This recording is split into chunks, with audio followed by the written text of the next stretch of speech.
સુરત પહોંચે સુરતમાં petrol pump બંધ થઈ ગયા છે। સાદા પેટ્રોલની અછત છે। પાવર પેટ્રોલ પુરાવા લોકોની કતાર છે। પેટ્રોલ પંપ બંધ હોવાથી લોકો પરેશાન છે। કેટલાક લોકોને વાહનનો ધક્કો મારવાનો પણ સમય આવ્યો છે। સુરતમાં પણ એ સ્થિતિ છે। સુરતમાં પણ હવે જો કે પેટ્રોલ પંપ કેટલાક પેટ્રોલ પંપના દાદાગીરી પણ સામે આવી રહી છે। સાદું પેટ્રોલ પંપ બંધ કર્યું છે અને પાવર પેટ્રોલ પુરાવા લોકો મજબૂરીમાં પાવર પેટ્રોલ પુરાવા માટે મજબૂર થઈ રહ્યા છે।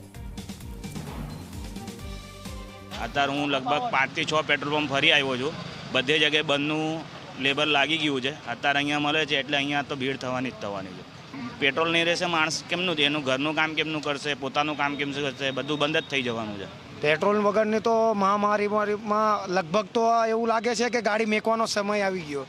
કારણ કે સણિયા નહેર પર વાળું પેટ્રોલ પંપ નાયરા છે તે બી બંધ છે, પોલીસ ચોકી વાળું રહ્યું તે બી બંધ છે। બંધો જગ્યા મેં હમણાં જોઈને આવ્યો અત્યારે હાલ, અને અહીંયા ક્યારના ટ્રાફિકમાં ફસેલા છે। હજી લોકો લાઈન લાગતી નથી। હજી કેટલો 9 નંબર 10 નંબર પછી મારો નંબર છે। હજી લાગે છે કે આ ગાડી મેકીને સાइकिलना नौबत આવી જાય।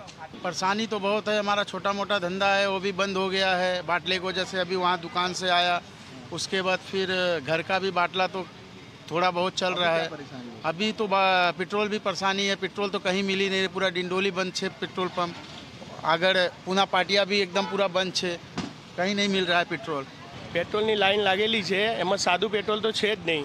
પાવર પેટ્રોલને એ રીતના મળે છે, અને બીજા 2-3 પેટ્રોલ પંપ તો બંધ છે ડિંડોલ એરિયામાં। તમે કેટલા પેટ્રોલ પંપ ફરીને આવ્યા? હવે બે પેટ્રોલ પંપ ફરીને આવ્યા ખરવાસા રોડના, બંને બંધ છે।